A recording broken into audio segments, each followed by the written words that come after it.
All right, we're live. We are live for the final episode of We Gotta Believe for this season. We retweet it now. Last one. It's brought to you by the guys who have been bringing it to you the whole time. Coors Light, the Blue Mountains. The only way we got through this season was because of Coors Light. The good moments, we cracked it and enjoyed it. The bad moments, we cracked it and got through it. So on a personal level, I want to thank the good folks at Coors Light, not only because they sponsor this, and it's been very fun getting this off the ground and turning it. We kind of I remember saying, some people said, do you want to do like another podcast? You're on so many, and I was like, listen, I always talk about the Mets anyway. I got to I might as well just like formalize it. We can make some money. We can grow some followers. And at the time, they were like, well, are they really a team worth talking about? And I said, let's start it now because we got to be there for the bad times, and then hopefully we'll be there for the good times. And rather quickly, Steve Cohen came down from the heavens, and so Coors Light helped make this podcast happen. And then I hope that when brighter days are ahead, the podcast and all the followers and the listeners will have grown, and we'll have a nice little Mets Fans Anonymous, Fans of Anarchy community for all the good times. And without sponsors, I don't know if this ever would have happened. So a big personal thank you to Coors Light. And I think Mets fans everywhere, thank you for getting through, the bad days of Diaz, and then, clinking with your boys over the good nights with Diaz. And, when Pete Alonso swings at a ball, it's 45 feet in the grass. You got to grab your head, you take a swig. When he hits a fuck bomb to the moon, you got your Coors Light. So shout out to them. Brewed in Colorado, right? Blue Mountains, thank you. Always celebrate responsibly, especially when we're at the parade one day. It's the beer that's made to chill, and we needed a lot of chilling, especially in this season where we had all this shit just packed into a couple months. And I said, I'll trade this. I have happy thoughts with Coors Light. Coors Light I associate with Uncle Stevie now. They brought us from the depths of the goddamn Corona strike or whatever the fuck was going on with the negotiations, that goddamn bracket that we didn't even make it through the first round. And now everything is good. Coors Light was their transition. They got us through this. So thank you, Coors Light, the good folks in Golden, Colorado. Shout out. Funny. How funny that we were like, all right, well, it's Corona. We don't have any live games to watch. We'll just do this bracket for a couple weeks. And we couldn't even finish the round of 64. I think we had like several first round games left, right? Yeah, I think we got one bracket done on the final like conference. Yeah, it's crazy. So weird season with, I would have to say, out of the non-contender teams, or maybe just in general, period, the Mets had more news and more storylines than basically anybody, good or bad. So it's been, a shortened season with more baseball drama than like I can even imagine during full 162 game years. So here we are today. The big news being Sandy Alderson is back, officially announced as the president of baseball operations, which is, that's a fucking title. Now, I will say this. I'll give you my good side, my bad side, my optimistic side, my pessimistic side.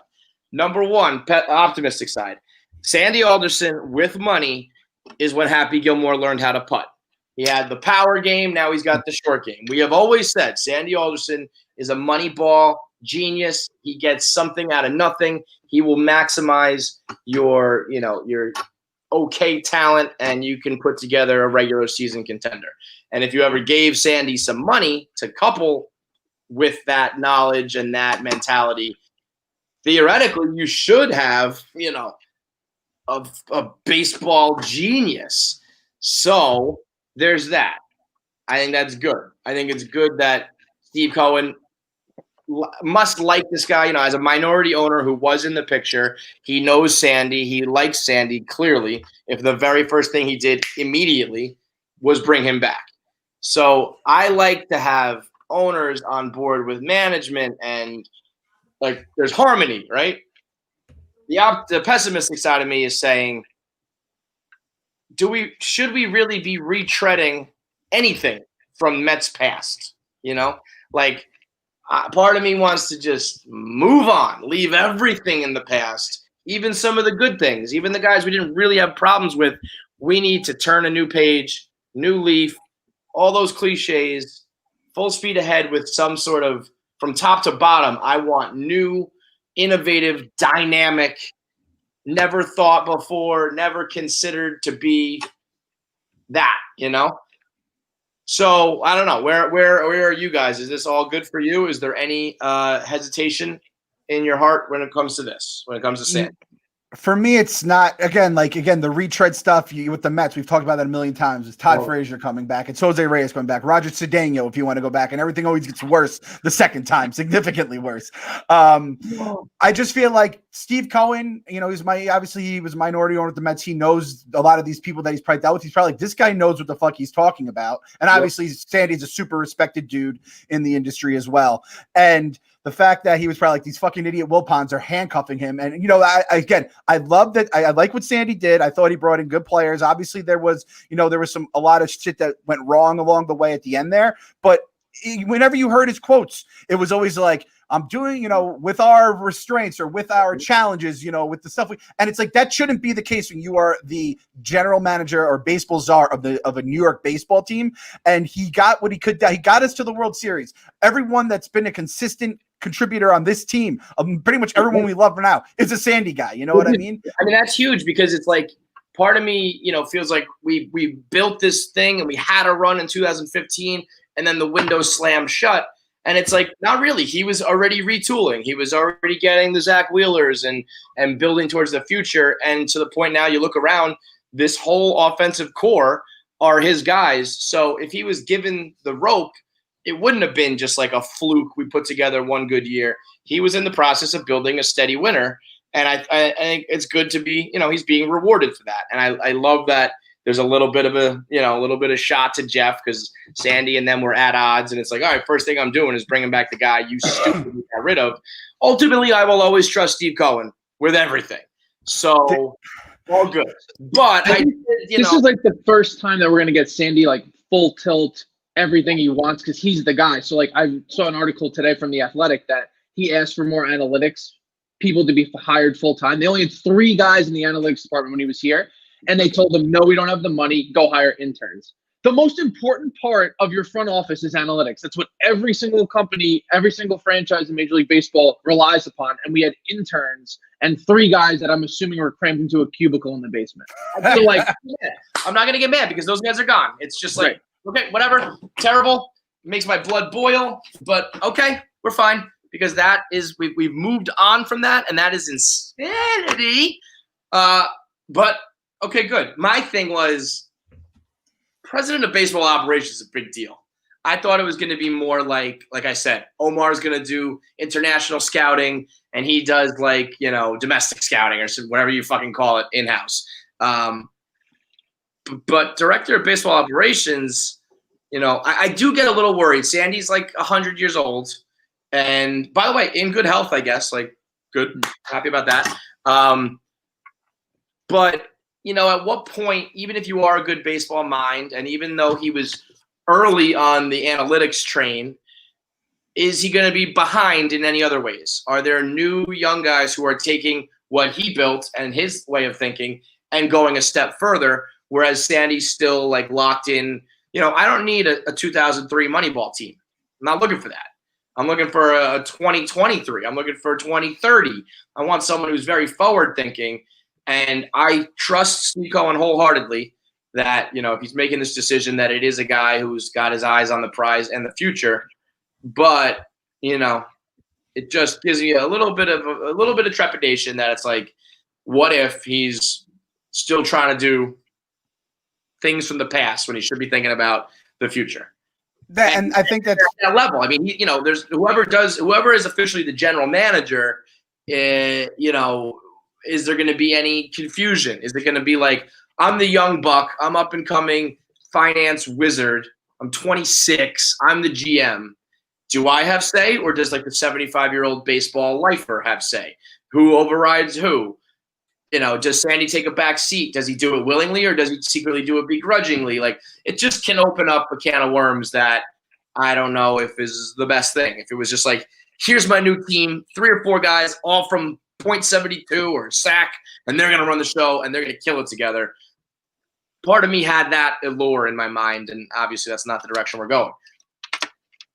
No, I think that's fair. I also think just from the other side of looking at things, though, like you have to have a guy who's just going to be like the head of it all, right, at the top of the chain, and then you get all these guys, all they have relationships. That's what we learned in Moneyball, right, with Theo and Billy Bean and all that stuff. And we're bringing like the analytical side of things, and then it's going to be he's going to then rely on whoever he hires his GM and in all those other spots to then get their guys. And I would imagine Sandy's just going to be kind of doing the higher up, the checking off, just to I hope.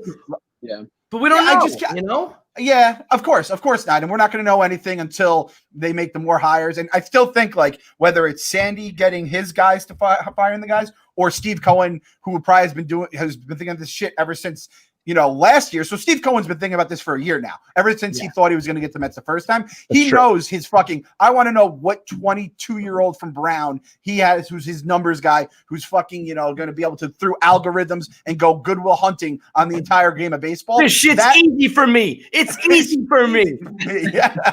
And again, like you said, I love the zing in his statement this morning. He goes, Sandy is an accomplished and respected baseball executive who shares my philosophy of building an organization and a team the right way.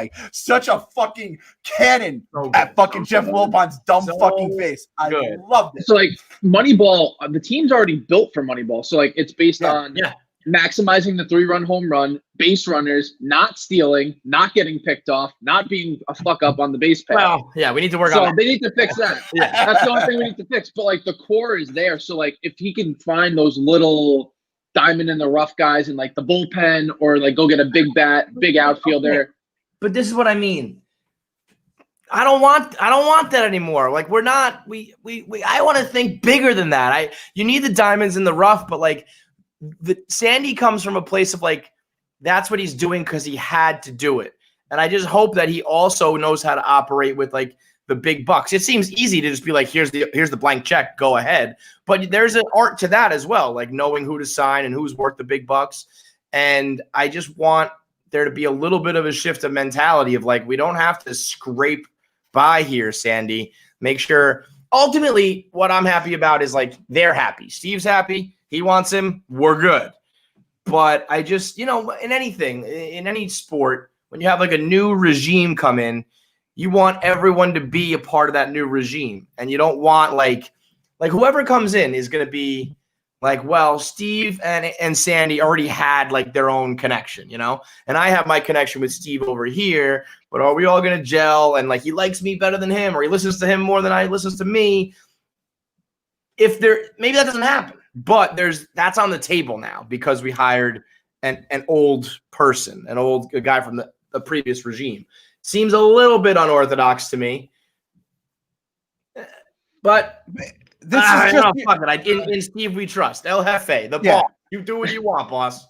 This is just it's your Mets fan soul coming out. Like, we're used to this shit. We've seen these movies a million times. This is just completely different.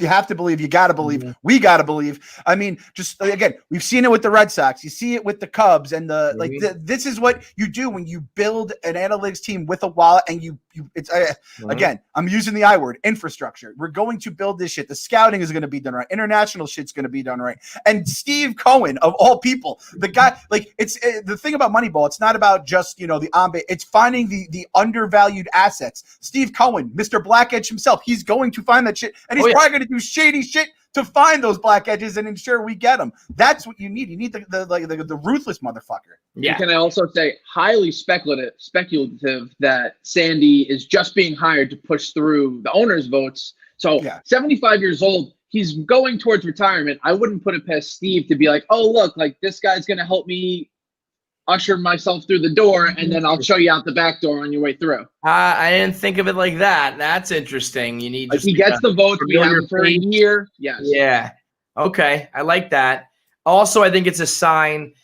I don't know if this is true or if it was just like, as fans, we kind of made this up, but there was the talk of like, are other owners going to be afraid of Steve Cohen? Is he going to spend so much that he makes small markets look bad? is it going to be hard for me to go get a free agent when Steve comes in $100 million over market value and blows everyone out of the water? I don't know whether any of that was ever real, but we all kind of discussed that. And it seems like it could be a way of thinking for some owners. Well, what's a great way to dispel all that? Here's Sandy Alderson, who's, Mr. Moneyball, tight wallet. So forget about my image as spend like a drunken sailor.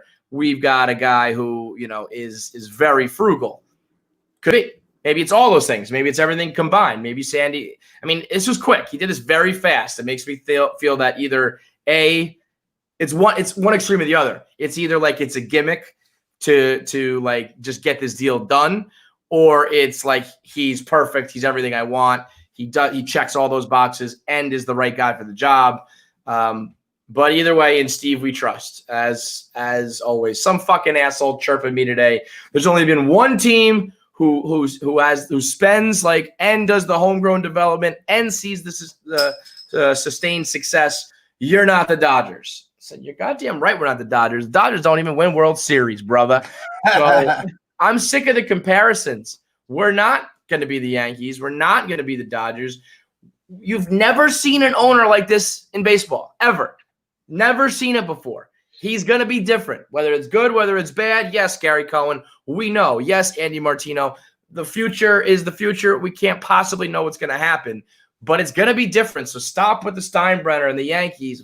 Fuck the Dodgers. Forget about any comparison, because you've never seen someone with $14 billion, an axe to grind, a lifelong fandom, all of that combined. We're going to see some shit, man, and it's not going to be like anything else you've seen before.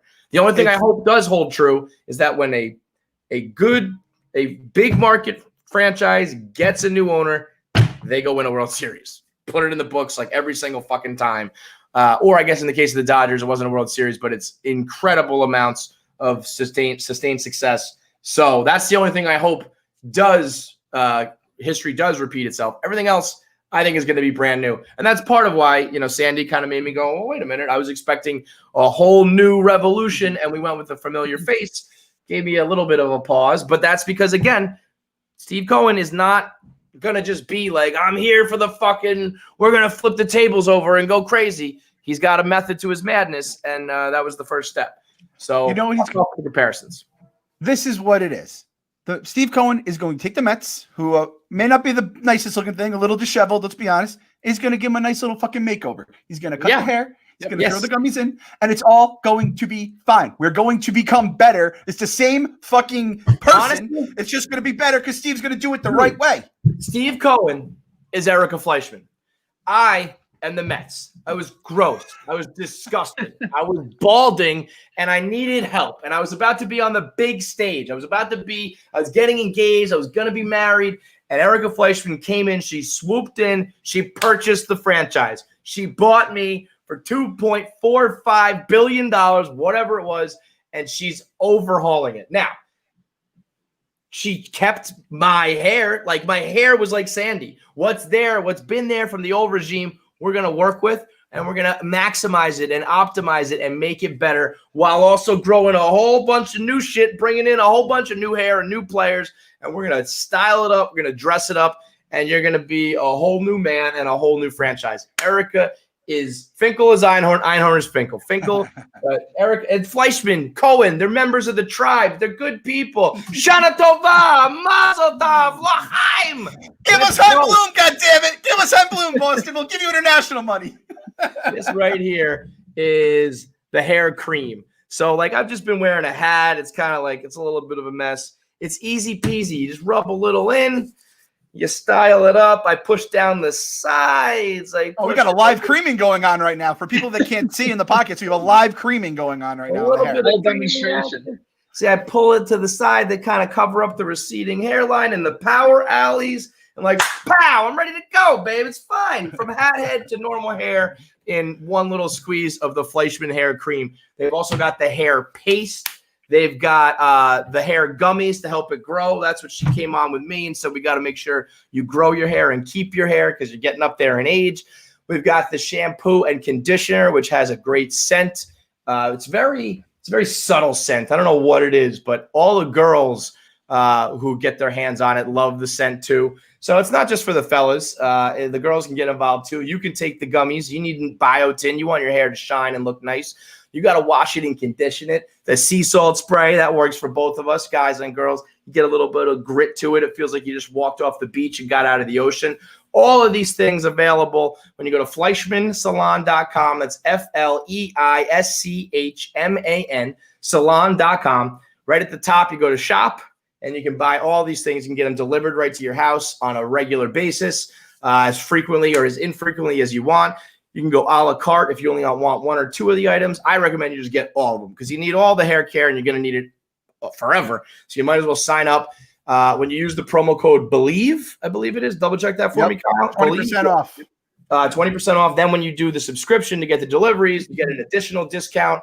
So be like Cohen and overhaul your franchise. Your hair is the most important thing. It's on your head every day. It's like having it's like your face. It's like your face extended. So you wear it every day, spend a little bit of cash, get on a whole plan, if you will. Like Steve's coming in with a plan. You gotta have a plan for your hair, and Erica's gonna help you execute it. So go to FleischmannSalon.com, promo code BELIEVE, 20% off.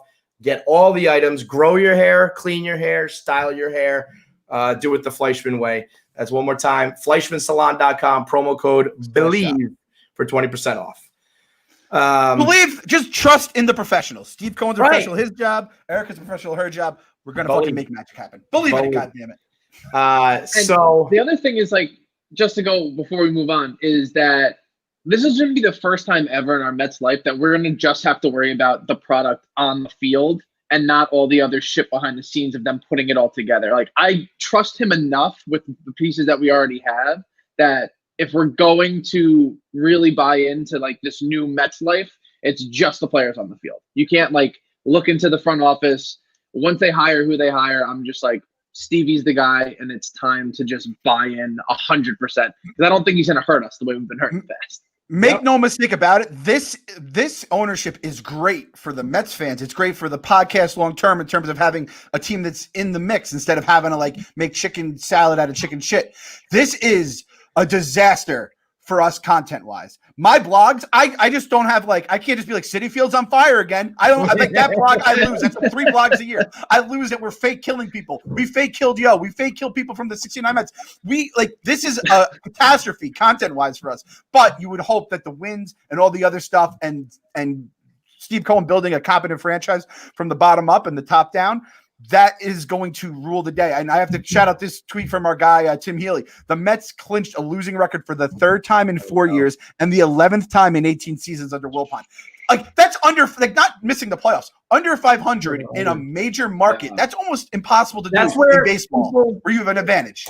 People say I'm too negative, or they're like, if you looked at his tweets, you would have thought they were, like last place. And it's like, yeah, we had some good seasons, but overall, when you look at it, it's an inexcusable amount of trash, just mediocrity, under 500 that many years in a New York franchise when you had talent.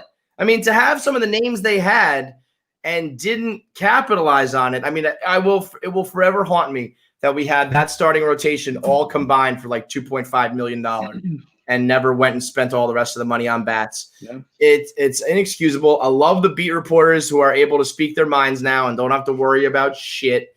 And, we're seeing how everybody in Mets world believes now. It's like, so it really isn't just like me and Clem once he Kunzels and the Frank Flemings of the world. Like, everybody's down on this team. It's just we were the ones always speaking our mind. All these beat reporters and writers all had to play the game and play nice for access and credentials and all that shit.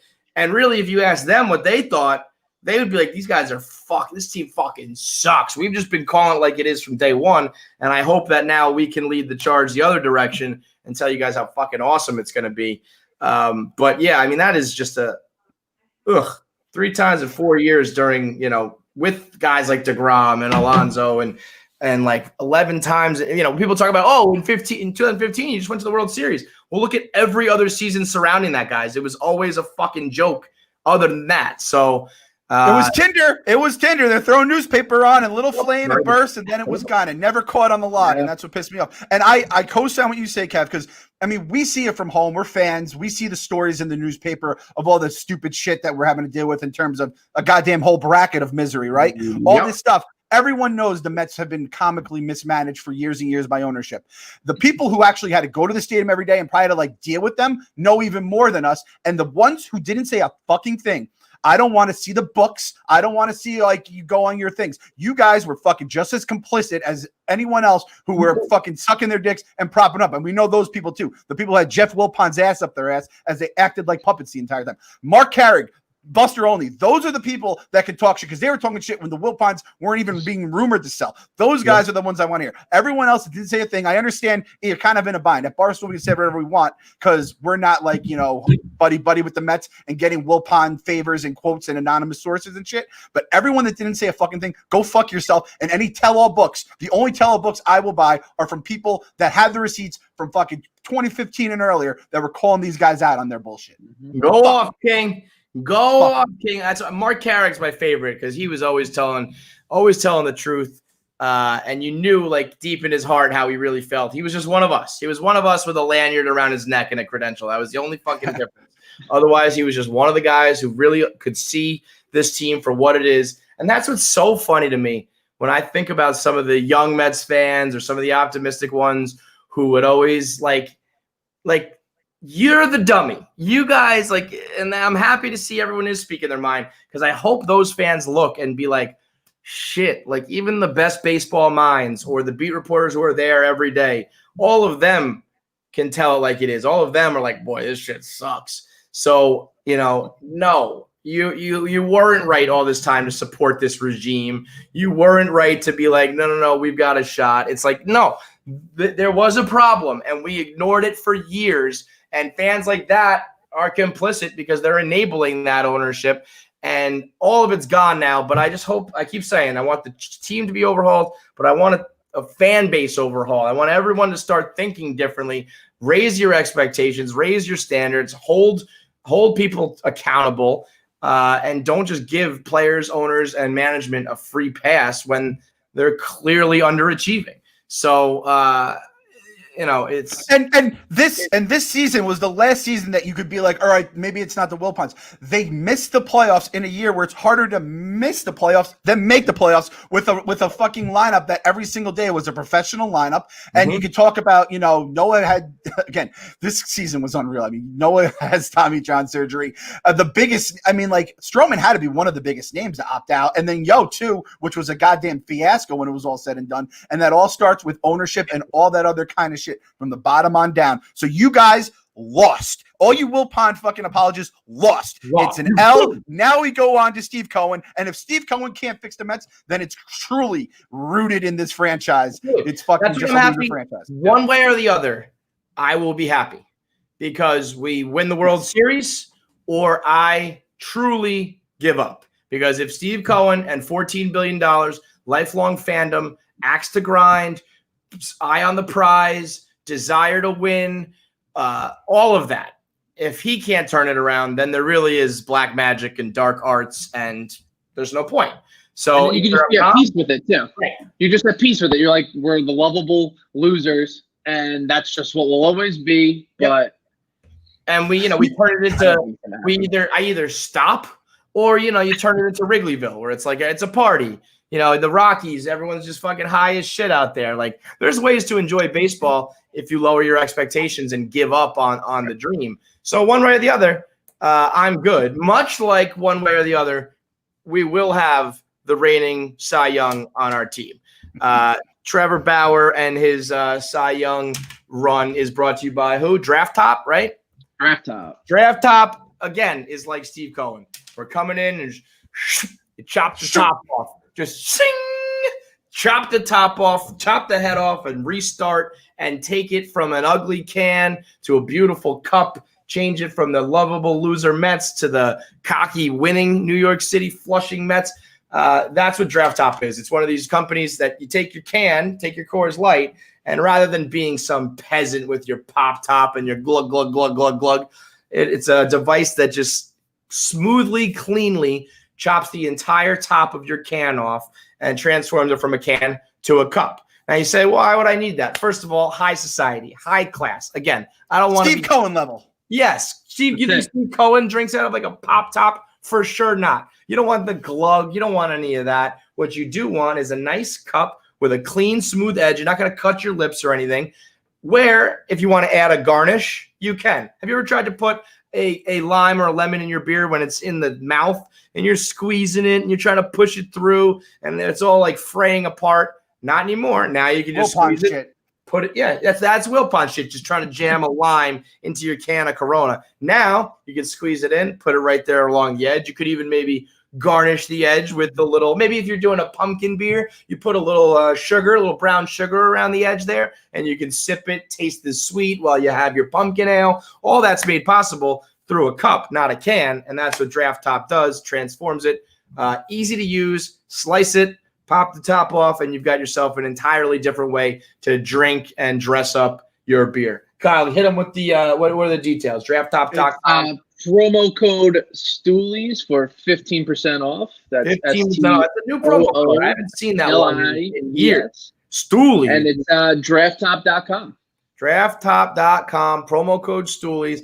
Transform the way you drink your beer while the team of your dreams transforms the way they do business. DraftTop.com, promo code Stoolies for 15% off. Oh, it's so beautiful. We're going to be high society. I'm going to wear a fucking handkerchief around my neck as I watch the Mets. And I'm going to have my Coors Light all like drinking smoking jacket. Little pocket square. I'll have a pipe over here. I'll drink my Draft Top pop when I'm drinking my Coors Light. The Blue Mountains, nice and cold in there. It's amazing. It's a whole new life. It's a whole new world. Same old podcast. Whole new world. So Trevor Bauer, though, I go back and forth on Bauer. Last night in the post game, I was saying if you're not down with Bauer, you're one of these Yankee fucking haters, Marty Mush, Tommy Scabelli, these fucking losers who don't like Bauer's gimmicks and shticks and all that. I'm all here for it. I'm here for the McGregor walk. I'm here for the screaming on the mound. I loved when he airmailed the ball into center field. Even when he's being an asshole, I can get down with it because it's all rooted in passion and love and desire to kill it and crush. Last night, he wraps up another, I think it was 8 innings, 10 strikeouts, whatever. Yeah. All but like, I mean, it's coming down to the wire. You can't say anybody's sealing up the Cy Young, but, did as much as you possibly can in that front and then tweets immediately afterwards, give me that. I love all that. What I will say is too far for me is him sitting on Twitter arguing with, I think, nobodies. I don't even think they were like beat reporters or writers or anything, just explaining why he should win the Cy Young with these stats that I'll be honest, I haven't even heard of. I've never been a stats head, but he's talking about shit I don't even know, acronyms and names that I'm like, what the fuck? You don't need to be doing that, dude. You don't need to be talking to Joe Schmo about how you turn the lineup over more times than the next guy and your XFIP and your ERA adjusted and all this shit, and that's why you deserve it. Let your play do the talking. Trash talk on Twitter, but don't campaign for yourself on Twitter. You don't need to be doing that because other people are going to do it for you, and B, when you go out there and shove the way you did last night, that's all that you need to do. You've done your job. Let the Twitter trolls and the losers and the people like us do the tweets back and forth, I'm going to say this, too. I got this from my guy at RJ Mets 43. Jacob deGrom, before the season started in July 6th, I would say there has to be a difference between 12 starts versus 32 or 33, basically saying it's not going to be the same as, winning the Cy Young this year as opposed to other years. So I am out now. I refuse to acknowledge or recognize the Cy Young Award winner of the 2020 Corona season. It's an asterisk. The game of baseball built on memory, on history and memories and real numbers. 162 games or whatever it was before then when Babe Ruth was playing. Yeah. We're fucking at what, 60? Does not count. None of this counts. Wipe it from the records. I already refuse to acknowledge a champion of the World Series, Corona Series, whatever it's going to be called. I refuse to acknowledge a Cy Young Award winner. I do reserve the right to change my mind if there is a perfect game thrown, say Saturday night. Other than that, I refuse to acknowledge no matter who wins. How I about will that? edit this podcast if I need to. Will you change your mind if come December or whatever at the winter meetings, Trevor Bauer signs with the New York Mets? Jacob deGrom is the reigning full season Cy Young Award champion. I will not. All right, I like that. 2 for 2. There you go. That's fair. Yep. I like that. The full season Cy Young. That means if next year Jacob deGrom goes and it's technically 3 and 4, it will still be 3 straight full season Cy Youngs. And if our number 2 on our staff happens to have the short season Cy Young, sure, then fine. Then we have 2 Cy Young winners, simultaneous reigning Cy Young winners on our staff. I'll be honest. Is there any reason other than Steve Cohen's got empty deep pockets and Trevor Bauer is going to be a free agent that everybody is like Trevor Bauer to the Mets, Trevor Bauer to the Mets? Has anything ever been said? Has he ever said he wants to come here? It's just us getting our hopes up, right? It's just us being like, this guy will be awesome on Uncle Stevie. Uncle Stevie will pay him. We got a 1 year, 2 year deal. I mean, we need an arm, and there's a million reasons for it, but it's just completely, we poisoned our own brains here. I wasn't even thinking of that. I had my sights on, I was daydreaming about the Lindors and trading for Arenado, and Real Muto is a very real possibility. And I just hadn't been thinking about pitchers, I guess. But I was very like when Wayne Randazzo was arguing with Trevor Bauer, people were like, "You idiot! He's going to be on the team next year. Like, don't pick a fight with him," as if it was like a done deal. And I was thinking, like, wait, when did I miss that? Is he like a lifelong Mets fan? Is he from Queens? Is there a reason why? Nope, we just want him. And that's the new overhaul. That's what I want. He's going to look great in orange and blue. He's going to look great in Flushing. Let's live that Yankee life now where we just automatically assume everyone's coming into our team. And I want Steve Cohen to, you go get me Bauer and Real Muto this year, and all of a sudden we're justified in saying that. Can't wait till he's on the Mets. Let's fucking go. Give him a 1 or 2 year deal. That's what's great about it too, is you don't have to commit to him. He doesn't want the long-term deal. Crazy man. We don't want to give it out because nobody does, especially the pitchers. And let's have ourselves a little like 2 year fling. I love it. I'm looking at like the best. Do you think he's going to go away from that though? Because like this is the highest if he wins the Cy Young and you can get locked in for 8 years with like Garrett Cole money, you kind of have to take. Why would you? I don't know if I'd want to sign up for that because like I'm down for Broadway Bauer, the pageantry, all that shit. But like if he's arguing with people from in Cincinnati, if he's arguing with people on Twitter, when he comes to New York, exactly, get eat alive. He's having a bad year. But if like he's used to 2 year deals and we give him like 4, in his mind, that might be like, wow, this is a long-term deal. But once you're 30, right? He's over 30. Is he? I don't know.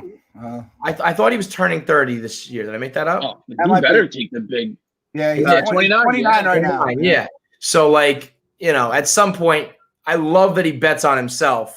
But I'm sure his agent and his people and somewhere in his brain, he's going, all right, I was cocky my whole career. I kept earning more because I did these short-term deals. Now it's time for me to like cash in. I earned the final big paycheck because, you do 2 years, you're 32. It just doesn't make sense anymore. So maybe he played his cards perfectly right, and now it's time for a long-term deal with a 14 billionaire. And I'll give it to him. Fuck it. I mean, it's not perfect, and you do always run the risk of like, well, what if he's hurt? Clem, you said this last night. There's nothing worse than a big, fat pitching contract that's just stuck on the books. No. But the whole thing is that we should be able to absorb those type of back-end bad deals. So you give him like 6-7 years, and 30 through 33 is great, and then 34 is okay, and 35 through 38 or whatever is terrible. That's the way the game works. And hopefully we now have an ownership and enough finances that we can deal with that. Plus the thought of Jake, Bauer, Noah. Noah has never really turned into the ace we wanted, but we're not asking him to be an ace. We're asking him to be a 3, in which case I think that would be awesome. So, and then Broadway Bauer.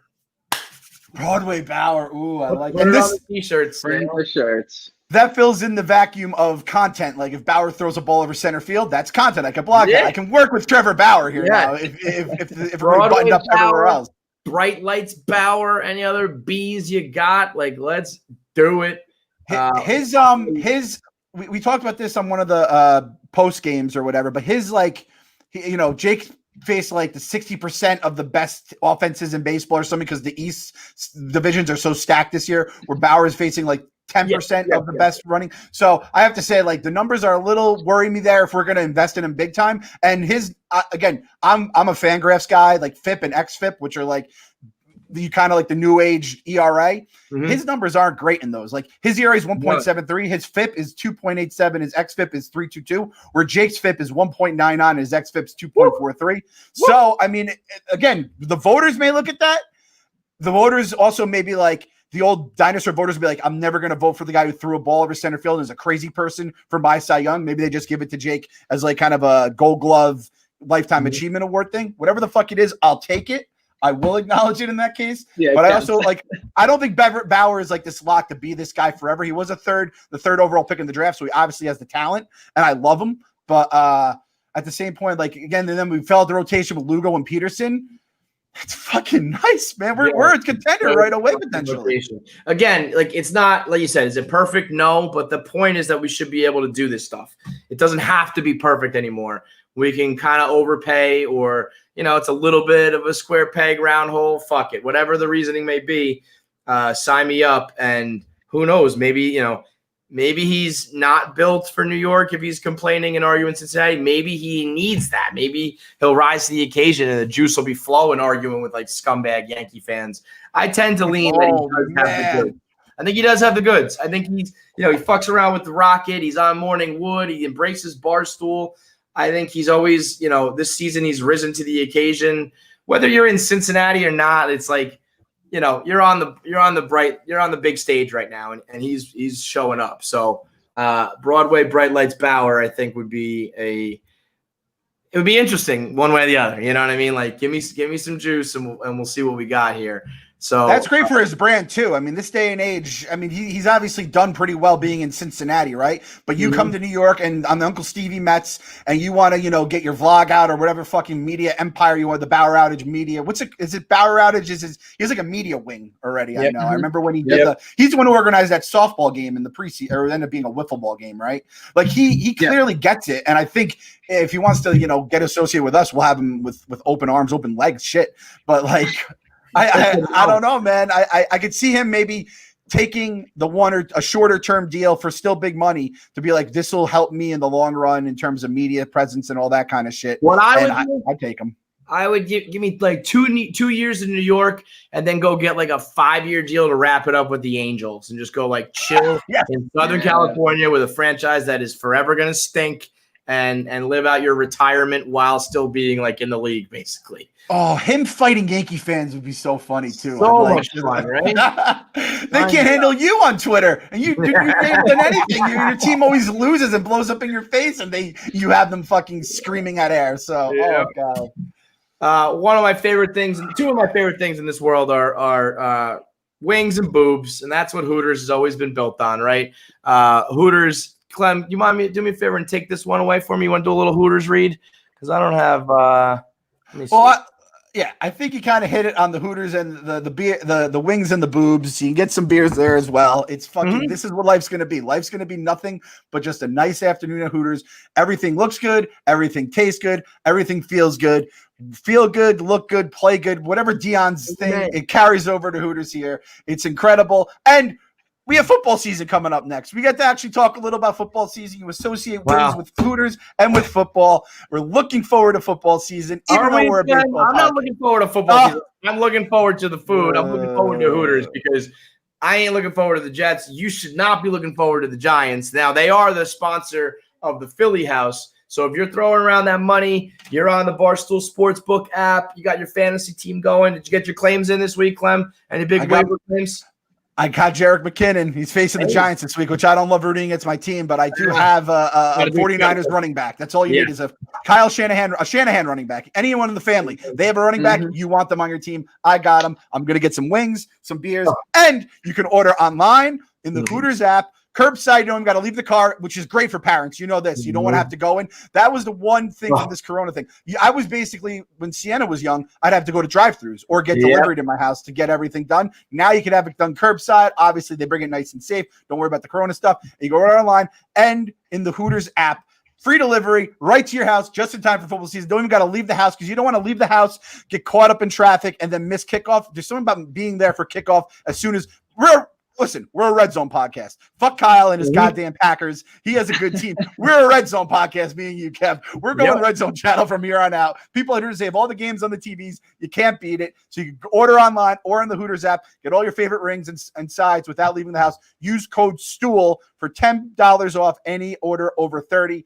Basically, that's, boom. What is that? 33% off if you're is that right? 33% off if you go over. If you're at 30, you're 33% off. I'm gonna eat wings for lunch right now. I'm getting me some Hooters. Once I hear it, start thinking of it, my mouth is watering right now. So hungry. I'm so hungry.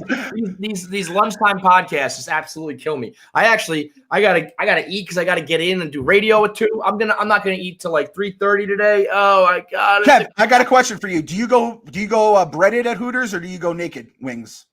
Always breaded. Breaded. Because I feel like you can get the naked wings anywhere. That's just like wings, right? Yeah. But Hooters, it's like their specialty, obviously. Yeah. So like, I'm give me the carbs, give me that battery breaded goodness. That's what I'm talking about. And the fucking paper towels at the table. I love it all. I love the whole experience. We're having a fucking Uncle Stevie party at Hooters next year too. We're throwing in Cohen's Corner. We're gonna we're gonna go to Hooters. We're gonna go to Cohen's Corner.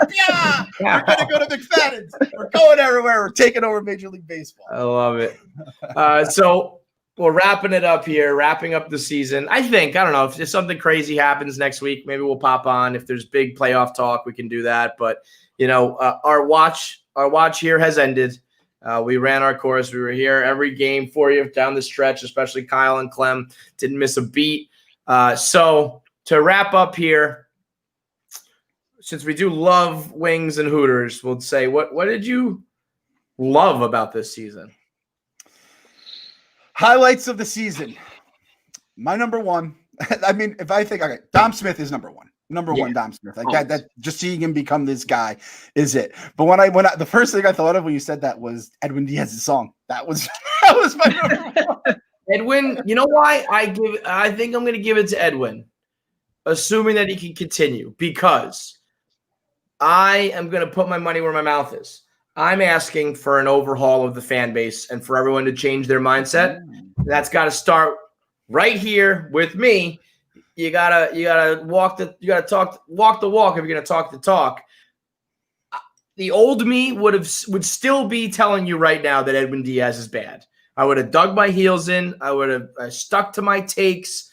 And while I still, in my heart, because I'm battered and broken, I'll never be able to trust him, or at least not for a little while longer, I can fully admit he's a good closer now. And we got back to not quite where he was, but he got back. And it can't always be doom and gloom. It can't be the sky is falling. Certainly not now that, the reason why the sky was falling is because the Wilpons were at the top, fucking throwing the sky You're throwing sky at us. Hammer Brothers. Sky from the Truman Show bubble and throwing it at you. And now up atop that ivory tower is Steve Cohen, El Jefe, and he is there's no sky falling. He's holding up the sky for us. And so I'm going to shut up about Edwin Diaz. The stats were backing it up, and his performance started to catch up to those stats. And at this point, I'm never going to it's not like what the past happened. What happened in the past happened. You can't undo that. It's not like we were ever making it up or wrong, but he's turned it around. And I hope he keeps it going for the future. And in a weird way, in a little microcosm, that's kind of symbolic. Steve Cohen's going to bring in new players, and it's a new leaf. But there's also current players that are probably a little bit broken and warped and busted from the way they've been managed, the way they've been trained, the way the medical staff, the way the PR team, the way they've won and lost games. And so they're going to grow and change. And Edwin Diaz is the perfect example of that. He just kept his head down, kept doing his thing. And now he's somewhat back, mostly back, and he's got a fucking awesome song. So that's symbolic for the future. Hit the fucking horns, play good baseball, forget about the past, forget about your old image, and roll with the new. It's Cohen, it's Diaz, it's us, it's the Mets. That's the future. I like this. This is Kevin Gill, Man in the Mirror on, and Michael Jackson. He's starting with the Man in the Mirror. People think that I'm like negative because I want to be, or they say it's good for content or whatever. It's like, no. What would be great for content is me celebrating World Series in your face, and my T-shirts being positive things, not Mr. Met flipping you off and fire this guy, fire that guy. It's not a shtick that I've been doing for fun. I want to be different. I want to change. There just hasn't ever been a reason to change. And now we have the ultimate reason to change, and I'm going to make sure I apply it to everything. The big picture, the small picture, individual players, good players, bad players. It's all new. Overhaul, switch your brain, change your mentality, and live this new life. I'm going to do it. You fucking do it too. Mets Fans Anonymous, we got to be, got to keep everybody accountable and make sure we're all on the right track. Uncle Stevie, you said, people are throwing Sky at us like the Hammer Brothers from Mario Brothers. Fucking Uncle Stevie just bought us a new Sky. He's buying us a new Sky. There's no clouds in it right now. Only the nice little fluffy clouds that we like seeing. Nothing but good, clear skies. He's buying that. The gala is the ushering in of a new era. I cannot wait for the gala, and everyone should just be positive. You know what we should do? First of all, I would love some tickets to the gala, Steve. Perhaps possible. I bet you like Darren gets an invite, so maybe we could. But if not, we're throwing our own gala that night. We'll do a live show. We'll dress it up. We'll have a Mets Fans Anonymous, We Gotta Believe gala the same night as the Steve Cohen gala. We'll drink champagne. We'll pass hors d'oeuvres. We'll eat some Hooters, and we'll have our own fan gala where we usher in the new era. It's going to be a hell of a time. Beautiful. Cake and punch. Cake and punch. Coors Light Mountain's so blue they look purple. It's gonna be like I'm just going in the freezer until right before it's about to explode. Yep. Kyle, what's your highlight of the year, Kyle? What was your number one thing? Michael Conforto finally not being the second fiddle of the team. Dude's been putting it together every year. 85 RBIs, like you could set your watch to it. Never gets the love. He's like the fielding version of DeGrom. Like DeGrom didn't get the love for 3 or 4 years straight. Where everyone knew he was the best guy, but everyone wanted to pump up Harvey or pump up Syndergaard. So he needs that extension. Go use your money the smart way and lock him in because we only have 1 more year until it's done. How much do you think he gets? Because I do think he like his numbers. If his persona was matching his numbers, I think he'd get like big bucks. But there's still this feeling that he's like under the radar. I hope he has a good agent who is like, fuck, like, yeah, my client. He is Boris. Oh, all right. He does? Okay, good. Because, it's like, who cares if my client is quiet and, polite? Like, he's worth the fucking big bucks. So I hope he gets paid. One of those things where, like, it's a benefit that he's just like, you don't have to worry about him. He's behind the scenes. Like, he's just going to come in, hard hat, do his job, and go home. So, like, I mean, it's going to be over 100. I would say, like. Well, what's funny you say that. I've just learned from experience. Like, the squeaky wheel gets the oil, man. You put your head down and you do your work. I've been told before, you're easy money. Like, you just do your thing. The money rolls in. You're no drama. There's no problems. And it's like, well, that's all well and good. But the people that are drama and problems are making fucking bank. So I hope that he gets rewarded for being – he should get more money for being quiet and no problems. That counts. Right. Yeah, it should. Boris, it's also the collective bargaining agreement's coming up. So, like, it could be one of those things where if they are putting in a salary cap, they may be like, dude, go get your money now. So you could get him at a discount if he wants to lock it up early. Right. All right, so Conforto, Diaz, and I guess the low light. Nah, you know what? No, fuck it. No, I was going to say, Kevin, what's your low light of the season? It doesn't matter what your low light of the season is. It doesn't matter because Uncle Stevie's we're not negative anymore. We're all positive. Positive vibes only until there's a reason not to be. And even then, fuck it. Nothing but blue skies. And I can't wait for SNY to belong to Cohen. Cohen's network is coming, and the Wilpons will officially be fully out of our lives. with less money in their pocket than they should have had because they out-negotiated themselves like a bunch of dumb dickheads. So this is the final podcast, probably, with the Wilpons being in our lives. And the next time we do an official one, it will be, we might just rename the podcast. It might just be like Steve Cohen's baseball team podcast, whatever. Over our lives, and we cannot wait. So signing off for at least the regular season and at least for the foreseeable future, it's me, Kyle, and Clem. Thanks to all the Mets Fans Anonymous members and all the sponsors and all the fans of Anarchy for joining us. Thanks to all the sponsors for making it happen this year. And for the first time, truly, I will say it sincerely, based on the future and based on what Cohen can bring us, you gotta believe. We gotta believe. We gotta believe. We'll see you at the pregame show in 4 hours.